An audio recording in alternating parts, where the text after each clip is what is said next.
Hello, welcome to legal awareness web series.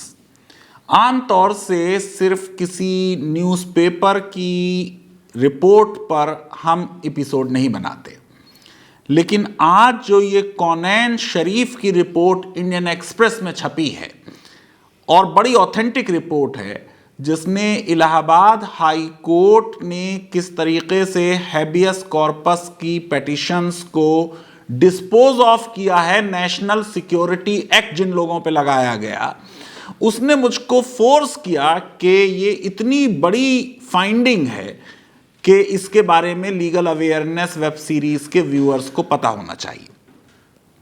देखिए, मैं बार बार आपको एक कॉन्स्टिट्यूशनल लॉ के स्टूडेंट की हैसियत से बताता रहा हूं कि प्रिवेंटिव डिटेंशन लॉ का पर्पस तो यह है कि prevention is better than cure. और आज जैसे कोरोना की सेकेंड वेव आ रही है तो prevention is the only cure. ऐसे ही HIV के बारे में कहा जाता था कि prevention is the only cure. लेकिन यहां हम डील कर रहे हैं लोगों की पर्सनल लिबर्टीज से। हैबियस कॉर्पस की पेटिशन आए तो लॉ यह है कि जज को बाकी सारे मैटर्स छोड़कर हैबियस कॉर्पस की पेटिशन को टेकअप करना चाहिए। यह अफसोस की बात है कि पिछले 1.5-2 सालों में हमारी कोर्ट्स ने, इंक्लूडिंग सुप्रीम कोर्ट ने, हैबियस कॉर्पस पेटिशंस जो इंपॉर्टेंस डिजर्व करती हैं, जो प्रॉम्प्टनेस डिजर्व करती हैं, वो उनको नहीं दी। और उसकी वजह से जो सिविल लिबर्टीज पर पॉइंट्स मिलते हैं इंटरनेशनल रैंकिंग में, उसमें भारत नीचे चला गया। इसमें हमारा जुडिशियल सिस्टम जो है उसने राष्ट्र की रैंकिंग नीचे लाने में कंट्रीब्यूट किया। अब देखिए, जितने भी प्रिवेंटिव लॉज हैं ये ब्लैक लॉज कहलाते हैं। इन लॉज में हमेशा मिसयूज और अब्यूज की पॉसिबिलिटी हाई होती है, क्योंकि अभी जुर्म हुआ नहीं है और आप उस जुर्म के तहत किसी को बंद कर रहे हैं। एग्जीक्यूटिव का, पुलिस ऑफिशियल्स का डिस्क्रिशन वाइड होता है। टाडा के बारे में ये रिसर्चेस पहले भी हो चुकी हैं कि बच्चों को, बूढ़ों को, औरतों को, ट्रेड यूनियन लीडर्स को, पेटी ऑफेंडर्स को, उनको टाडा के अंदर बंद किया गया। पोटा के बारे में भी ये रिसर्चेस हो चुकी हैं कि किस तरीके से गुजरात में एक पर्टिकुलर कम्युनिटी का बहुत हाई रिप्रेजेंटेशन था पोटा केसेस में। पोटा और टाडा को इसीलिए खत्म किया गया क्योंकि ये दोनों लॉज का एब्यूज हुआ और ये दोनों लॉज टेररिज्म को कम करने में नाकामयाब रहे। कोई भी लॉ, जैसे अभी पॉपुलेशन लॉ के बारे में बात की हमने याकूब कुरैशी साहब से, उन्होंने भी कहा किसी भी लॉ से पॉपुलेशन कंट्रोल नहीं होगी, इसी तरह किसी भी लॉ से टेररिज्म कंट्रोल नहीं होगा। मैं समझता हूं कि ये जो स्टडी हुई है और इंडियन एक्सप्रेस में छपी है बड़ी प्रोमिनेंस के साथ, इसने इन अर्लियर रिसर्चेस को सब्सटेंशिएट किया और हमें बताया कि यूपी में national security act NSA indiscriminately इस्तेमाल किया जा रहा है। और सबूत यह है कि हाई कोर्ट ज्यादातर केसेस में बेल दे रहा है। 120 हैबियस कॉर्पस पेटिशंस को स्टडी किया गया जनवरी 2018 से दिसंबर 2020 तक इलाहाबाद हाई कोर्ट की, और इसमें से 94 केसेस में इलाहाबाद हाई कोर्ट ने डिटेंशंस को क्वैश किया है। 32 डिस्ट्रिक्ट्स इन्वॉल्व हैं और district magistrates. Allahabad high court का 1-2 नहीं, 16 जजेस, 16 जजेस ने इन मैटर्स को डिस्पोज ऑफ किया है। यह ऐसा नहीं है कि कोई बड़ा लिबरल जज था या लेफ्टिस्ट जज था या सेकुलर जज था जिसने यह काम कर दिया। मैं ये समझता हूं कि यह फाइंडिंग के NSA का इस्तेमाल हो रहा है नॉन एप्लीकेशन ऑफ माइंड से, बिना सोचे समझे, बिना केस को गहराई से स्टडी किए हुए। इतनी सख्त धाराएं लगाकर लोगों को सिर्फ बेल डिनाई करने के लिए एनएसए इस्तेमाल हो रहा है। यह बिल्कुल मिसयूज ऑफ एग्जीक्यूटिव पावर है। और इस स्टडी से यह भी सामने आया कि एनएसए लगाने में कैटेगरी नंबर 1 जिन केसेस पे एनएसए लगाया जा रहा है वो काउ स्लॉटर के केसेस हैं, जिनमें एलिगेशन यह है कि काउ स्लॉटर हुआ। आपको मालूम है कि देश के अधिकतर राज्यों में काउ स्लॉटर के बारे में ऑलरेडी लॉज हैं। 41 केसेस काउ स्लॉटर के हैं, जो कि ऑलमोस्ट 1/3 हैं टोटल हैबियस कॉर्पस के 120 केसेस के जो स्टडी किए गए। और ये सारे के सारे एक्यूज्ड माइनॉरिटी कम्युनिटी के, जैसा गुजरात में पोटा के बारे में हो चुका है कि ऑलमोस्ट सारे के सारे एक्यूज माइनॉरिटी कम्युनिटी के थे। बड़ी अजीब फाइंडिंग आई है इस स्टडी से कि एफआईआर जो लिखी जा रही है, फर्स्ट इंफॉर्मेशन रिपोर्ट, जो जाहिर है कि हर केस की अलग होगी, हर केस के फैक्ट्स अलग होंगे, आइडेंटिकल है। एफआईआर का आइडेंटिकल होना अपने आप में यह बताता है कि यहां स्टेट मशीनरी का और एग्जीक्यूटिव पावर का मिसयूज हो रहा है। देखिए जरा, यह स्टडी सामने ला रही है कि किस तरीके से non application of mind DMs कर रहे हैं कि एफआईआर का कंटेंट भी आइडेंटिकल और ग्राउंड्स भी आइडेंटिकल, वर्बेटम ग्राउंड्स प्रोड्यूस की जा रही हैं। 7 डिटेंशंस में यह लिखा गया कि काउ स्लॉटर होने से atmosphere of fear and terror has engulfed the whole vicinity. पूरे उस मोहल्ले में और उस इलाके में एक डर का और आतंक का माहौल हो गया है। यह शब्द आइडेंटिकली तमाम डीएम्स इस्तेमाल कर रहे हैं। एक नहीं, 2 नहीं, 7 केसेस ऐसे। 6 केसेस में 6 आइडेंटिकल ग्राउंड्स इस्तेमाल की गई। क्या है वो कि साहब कुछ अननोन लोग जो थे वो भाग गए जगह से। इंसिडेंट होते ही कुछ अननोन लोग भाग गए, पुलिस के ऊपर हमला हुआ। क्योंकि पुलिस पार्टी पर हमला हुआ, लोगों ने भागना शुरू कर दिया इधर उधर और सिचुएशन बड़ी टेंस हो गई। लोग भागने लगे और सेफ प्लेस की तलाश में दौड़ने लगे। इसकी वजह से माहौल बहुत खराब हो गया है और लोग अपना दिनचर्या पूरी नहीं कर रहे। और ये जो मुल्जिम है, इनकी वजह से पीस एंड ट्रैंक्विलिटी एरिया की खराब हो गई और लॉ एंड ऑर्डर सिचुएशन बहुत बुरी तरह बैडली डिस्टर्ब हो गई।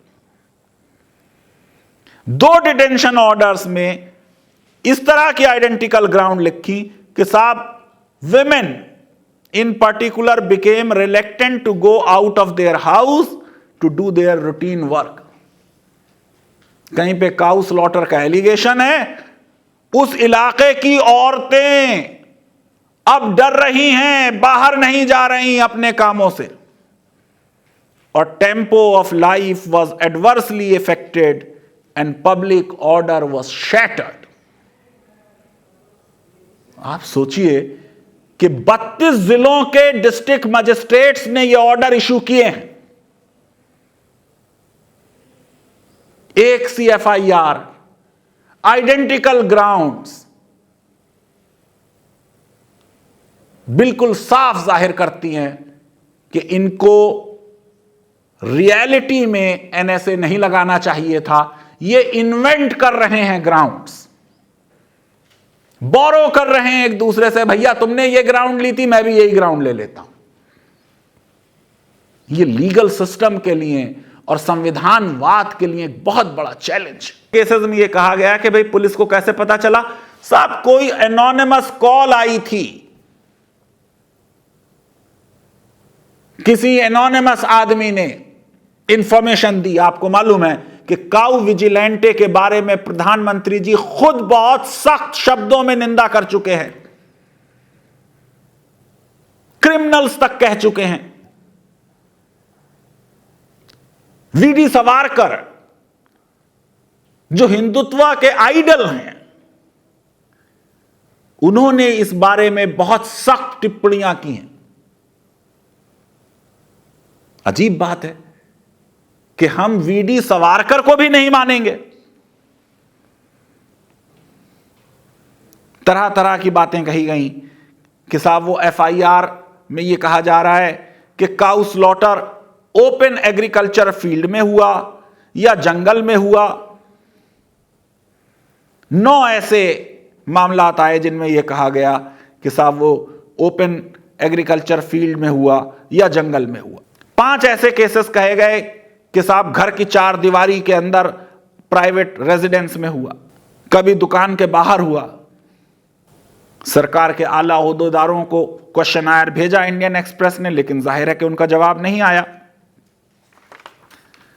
ये देखने से ताल्लुक रखता है कि हम जिस तरीके से चीजों को कर रहे हैं कि 1/3 केसेस में काउ स्लॉटर के एलिगेशंस पे एनएसए लगाया जा रहा है। इनमें से 70% केसेस में हाई कोर्ट ने बहुत सख्त प्रशासन के विरुद्ध टिप्पणियां की हैं। एनएसए ऑर्डर क्वैश किया है, पिटिशनर को रिलीज करने का ऑर्डर दिया है। 11 ऐसे केसेस हैं काउ स्लॉटर के जहां पर डिटेंशन अपहोल्ड किया है, लेकिन इसमें भी बाद में जमानत दे दी गई, जिसका मतलब यह है कि जुडिशियल कस्टडी की जरूरत नहीं थी। जो इंडियन एक्सप्रेस ने रिकॉर्ड सामने रखा है उसमें उन्होंने कहा है कि डीएम्स जो हैं, जो रीजंस दे रहे हैं, वो रीजंस अपने आप में बता रहे हैं non application of mind.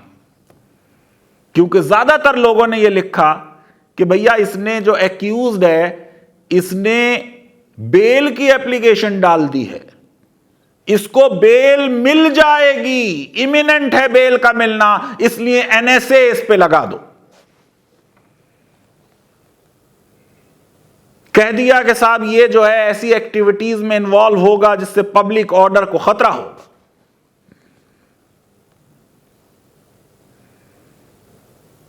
Court ने 11 डिटेंशंस में क्लियरली माना नॉन एप्लीकेशन ऑफ माइंड।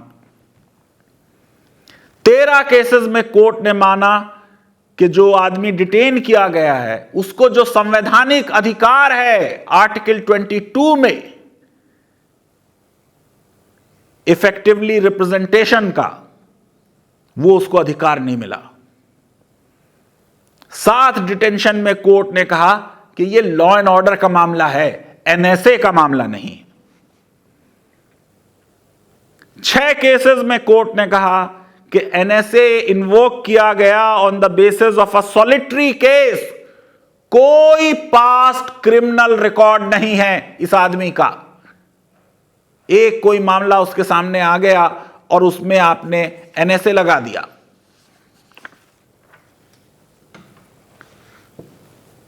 तेरह ऐसे डिटेंशन पाए गए जिनमें एफआईआर आइडेंटिकल नजर आ रही। मैं आपको बता चुका हूं उनके बारे में। ये जो फाइंडिंग्स हैं, इनके बारे में सिविल लिबर्टियंस को तो बहुत पहले से पता था, लेकिन एक थॉरो रिसर्च होकर जो सामने आई है वो ये जाहिर कर रही है कि जो संवैधानिक मर्यादाएं हैं, जो देश के संविधान ने जस्टिस की बात की प्रीएम्बल में, और article 21 right to life and personal liberty, जो 44th संविधान के संशोधन से अब एक नॉन डेरोगेबल राइट बन गया कि उसे इमरजेंसी में भी सस्पेंड नहीं किया जा सकता, जैसा कि पहले किया था इंदिरा जी ने। आज हम इन संविधान के मौलिक अधिकारों का एनएसए के थ्रू हनन कर रहे हैं। इलाहाबाद हाई कोर्ट के ये डिसीजंस और ये स्टडी साफ तौर से बता रहे हैं कि जो लिबर्टी का सेंट्रल कंसेप्ट है संविधान का, उसकी धज्जियां उड़ाई जा रही हैं। देश के किसी भी नागरिक का जिसका संविधान में विश्वास हो, जिसका लोगों के मौलिक अधिकारों में विश्वास हो, जिसका लिबर्टी, इक्वालिटी, फ्रेटर्निटी और जस्टिस के प्रिंसिपल्स में विश्वास हो, उसको यह स्टडी पढ़कर जरूर अफसोस हुआ होगा, क्योंकि यह संविधान से बिल्कुल उल्टे रास्ते पे जाने वाली बात है। मैं समझता हूं कि यूपी की सरकार और उनके बड़े यंग और डायनामिक चीफ मिनिस्टर बड़े एनर्जेटिक हैं, जगह जगह कैंपेन के लिए जा रहे हैं स्टेट्स में, वो इस रिपोर्ट का संज्ञान लेंगे और अपने डिस्ट्रिक्ट मजिस्ट्रेट्स को इंस्ट्रक्ट करेंगे कि एनएसए का इस्तेमाल प्रॉपर एप्लीकेशन ऑफ माइंड से एप्रोप्रिएट केसेस में किया जाए। लीगल अवेयरनेस वेब सीरीज अगर आपको पसंद आती हैं तो मेरी रिक्वेस्ट है कि हमारे इस वीडियो को वाइडली शेयर करें और हमारे चैनल को सब्सक्राइब करें और बेल आइकन और लाइक जरूर क्लिक करें। बहुत बहुत शुक्रिया, धन्यवाद, थैंक यू वेरी मच।